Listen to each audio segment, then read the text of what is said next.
একটি 70 বছরের একটা ঐতিহাসিক রাজনৈতিক দলকে আপনি কি করে নির্বাচনের মধ্যে বাদ দেন? তাহলে আজকে যারা এই ইলেকশন করতেছে তাহলে সবাই এই কথা যদি বলা হয় তাহলে সবাই স্বাধীনতা বিরোধী। এবারের নির্বাচনে আওয়ামী লীগের মতো একটি বড় দল অংশগ্রহণ করতে পারছেন না। আওয়ামী লীগ ছাড়া এই নির্বাচনকে যদি হয় বা কিভাবে বিশ্লেষণ করবেন আওয়ামী লীগ ছাড়া এই যে নির্বাচন 12 ফেব্রুয়ারি নির্বাচন? জি ধন্যবাদ, শুভেচ্ছা। আসলে এটা তো বেশ একটি অনেক দিনের পুরনো বিতর্ক, কারণ শুরু থেকেই এই বিষয়ে অনেক দ্বিধাদ্বন্দ্বের ব্যাপার ছিল। সরকার তো একটি অবস্থান নিয়েছেন যে গণ অভ্যুত্থান যে ঘটনাটি 24-এ ঘটে গেছে 5ই আগস্টে, সেটা তো একটা মূর্তিমান সত্য, এবং সেখানে আওয়ামী লীগের ভূমিকা সম্পর্কে কারোই কোনো দ্বিমত নাই, এবং সেই নেতৃত্ব যারা সরাসরি হত্যাকাণ্ডের সঙ্গে জড়িত। তো একটা বিষয় ছিল যে এটা যেমন সত্য, আবার এও সত্য যে আওয়ামী লীগের সকল কর্মী, সমর্থক, নেতা এই হত্যাকাণ্ডের সাথে জড়িত ছিলেন না। তাদের অবস্থাটা কি হবে এই ভোটে? শুরু থেকেই এরকম একটা বিতর্ক ছিল, এবং 30টি রাজনৈতিক দলের সঙ্গে যখন সরকার সংলাপ শুরু করলেন এবং 9 মাস ধরে এই সংলাপটি চলল, তখন বোঝা গেল যে সরকার আসলে এই ব্যাপারে দৃঢ়চিত্ততার সাথে এগোচ্ছেন, যে তারা শুধু আওয়ামী লীগ নয়, আওয়ামী লীগ ও সমমনাদেরকে নির্বাচনের বাইরে রাখবেন, এবং দেশে এক ধরনের ডানপন্থার যাতে বিকাশ হয় তাতে সরকার সক্রিয় ভূমিকা রাখবেন। সেটা আমরা দেখলাম যে জাতীয় পার্টি তো যাচ্ছে, জাতীয় পার্টি যাচ্ছে বটে, কিন্তু জাতীয় পার্টিকে নিয়েও অনেক বিতর্ক আছে। 14 দল, আপনার সিপিবি সহ বাম দলগুলো 30 জুলাই থেকে আলোচনা থেকে উঠে চলে গেল, যে ধর্মনিরপেক্ষতা ও সমাজতন্ত্র এই আপনার সংস্কার আলাপ থেকে যখন সিদ্ধান্ত হলো সংবিধান থেকে বাদ যাবে, তো এই বিষয়গুলো নিয়ে তারা আর এগুলো না। এবং আপনি দেখুন যে গণ অভ্যুত্থান থেকেই সরকারটি এলো, এবং গণতন্ত্র, বাক স্বাধীনতার জন্য গণ অভ্যুত্থানে সকলেই অংশগ্রহণ, কোনো দলমত নির্বিশেষে সকলে ছিল। তখন কিন্তু এই আপনার ধর্ম নিরপেক্ষতার বিরুদ্ধে কেউ বলেনি এই আন্দোলনে। তাহলে সরকার এটি পেল কোথায়?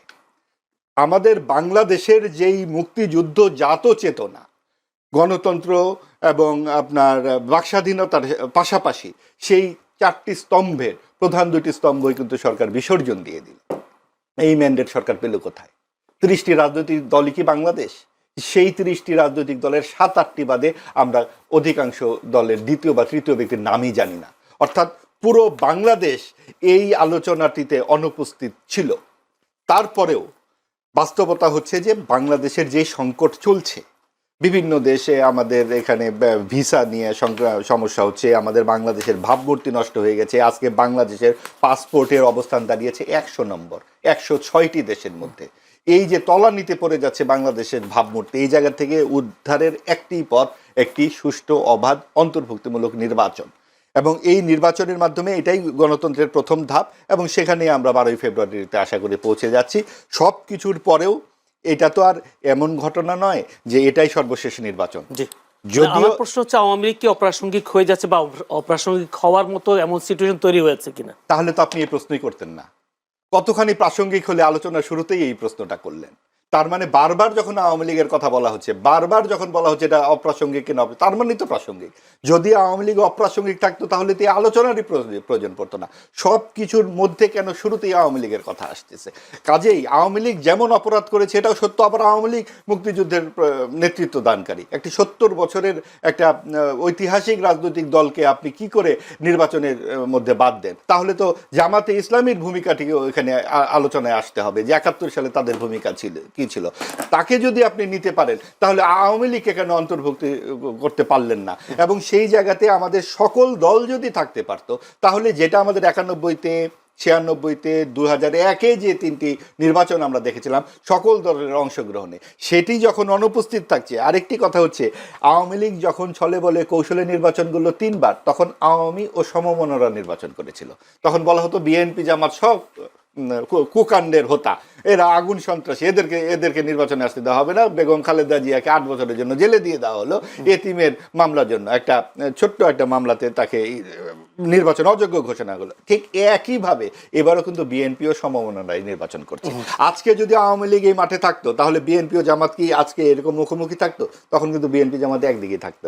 অর্থাৎ এই যে ডানপন্থার যে সম্প্রসারণ আমরা দেখতে পাচ্ছি, সেই ক্ষেত্রে বিএনপি কিন্তু এখন একটু উদার পন্থী রাজনৈতিক দল হিসেবে আবির্ভূত হয়েছে। কাজেই এই সমীকরণগুলো কি দাঁড়ায় এই 12 তারিখে সেটা বোঝা যাবে। আওয়ামী লীগ অবশ্যই প্রাসঙ্গিক। ধন্যবাদ, ধন্যবাদ আপনাকে ব্যারিস্টার শাহরিয়ার। প্রশ্ন একটাই, যদি বলি মাহবাজ ভাই একটুখানি বলছিলেন জামায়াত যদি নির্বাচনে অংশগ্রহণ করতে পারে মুক্তিযুদ্ধ বিরোধী দল হিসেবে, আওয়ামী লীগ কেন অংশগ্রহণ করতে পারবে না নির্বাচন, তার একটা প্রশ্ন, আপনি কি বলবেন আসলে? ধন্যবাদ আপনাকে। আপনার মাধ্যমে আপনার টিভি সমস্ত দর্শকদেরকে সালাম এবং শুভেচ্ছা, এবং আপনাদের কাছে সালাম আলাইকুম রহমতুল্লাহ বরকাতুহু। প্রথমে মাহবুব ভাই, উনি তো সাংবাদিক মানুষ, অনেক পড়ালেখা, আমি তো কি বলবো নগণ্য সেই তুলনায়। এনিওয়ে, প্রথমে একটা জিনিস দেখায় দিই যে আমাদের পাসপোর্ট হচ্ছে 92 গ্লোবালি, এবং কতগুলোর মধ্যে 192-র মধ্যে। সো এবং এটা 2025 সালে ছিল 100, সো 8টা থেকে উপরে আসছে। এর আগে ছিল 210, সো এগিয়ে এসছে, 8 ধাপ আমরা ইমপ্রুভ করছি। সো 110 থেকে 1 বছরের 1.5 বছরের মাথায় তাহলে 18 ধাপ উপরে এসছে। সো এটা এই যে আমি দেখাই দিলাম, সেজন্য আমি দেখাই দিলাম যে পাসপোর্ট অফ বাংলাদেশ, এটা এই আপনি গুগল যে কেউ করলেই দেখতে পাবে। এনিওয়ে, সো পাসপোর্টের মান কমে গেছে, তা না উল্টা বেড়ে গেছে, 18 ধাপ উপরে উঠছে, এবং আমরা এখন 45টা দেশে বিনা ভিসায় যেতে পারবো। এবার আসেন, দেশের 2-4টা নাম বলবেন? না, আমার ওইটা প্রাসঙ্গিকটা আপনি বলছেন যে 100, সেটা আমি বলে দিলাম যে কারেকশন করে দিলাম আপনার সাথে। আমার এই যে আমি সেজন্য এটা দেখাই দিলাম, আপনার কাছে যদি 100 টাকা ওটা আমাদের বুরুন্ডিতে যাওয়া যাবে আমাদের।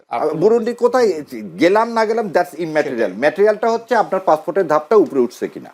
সো ওই জন্য একটু বললাম যে আমরা যখন আসছি ভাইয়ের সাথে তো বসছি, ওই জন্য একটু ইয়ে করে হয়তো কথা বলতাম। দ্বিতীয় কথা, আপনি যে প্রশ্ন করছেন সেই প্রশ্ন, 2টা বয়ান তৈরি করা হচ্ছে। একটা বয়ান হচ্ছে আওয়ামী লীগ, নিরীহ আওয়ামী লীগ, আওয়ামী লীগ এবং নিরীহ আওয়ামী লীগ। সো মুজিববাদের মধ্যে নিরীহ মুজিববাদ আর মুজিববাদ বলে কোনো কিছু আমার কাছে নাই, এবং আমি যেগুলো বলতেছি এগুলো সব আমার পার্সোনাল ওপিনিয়ন বলতেছি। দ্বিতীয় কথা, ভাই আর একটা কথা বলছেন এখানে, ধর্মনিরপেক্ষতা এবং সমাজতন্ত্র, এই দুটা হচ্ছে পিলার। এই 2টা পিলার হচ্ছে ইন্ডিয়ান ক্রাফটের। এটা আমি সব জায়গায় বলছি, এটা হচ্ছে পুরাতন কথা, এটা নতুন কথা না। এবার আপনার প্রশ্ন উত্তর দিই, বাংলাদেশ জামাতে ইসলামী যদি ভোট করতে পারে তাহলে আওয়ামী লীগ কেন পারবে না? তো জামাতে ইসলামের বিরুদ্ধে, তার আর একটা জিনিস বলে দিতে, আর তার আগে আর একটা উত্তর দিয়ে দিই। ভাই বলছিলেন যে আওয়ামী লীগ ও সমমনা, আওয়ামী লীগ ও সমমনা, জাতীয় পার্টি 248টা সিটে কন্টেস্ট করতেছে, এবং জাতীয় পার্টি না বললেন 14 দলের কথা, আনাসের মঞ্জুর সাহেব, আনিসুল হক মাহমুদরা এনডিএফ বলে ন্যাশনাল ডেমোক্রেটিক ফ্রন্ট করছে। সো সেখানেও তারা কিন্তু করতে পারছে। সো এই কথা বলা যাবে না যে এটা একটা ইনক্লুসিভ না। এই সুজাতা সিং এর মতো যে কথাটা সুজাতা সিং জাতীয় পার্টিকে নিয়ে এসে 13 সালে বলছিল লেজিটিমেসি, ভারতের লেজিটিমেসি না পাইলেই আমাদের ইলেকশন লেজিটিমেসি হবে না, এটা না। এখন যে তর্কটা নতুন করে করা হতে চাচ্ছে যে জামাতে ইসলাম আসছে বলে আওয়ামী লীগ আসবে, আমি যদি এখন বলি বিএনপি তো মুসলিম লীগ এবং বামফ্রন্ট, যে জাদু মিয়ারা যারা মুক্তিযুদ্ধকে সমর্থন করেন, তাদের সমন্বয় তো বিএনপি। তাহলে আজকে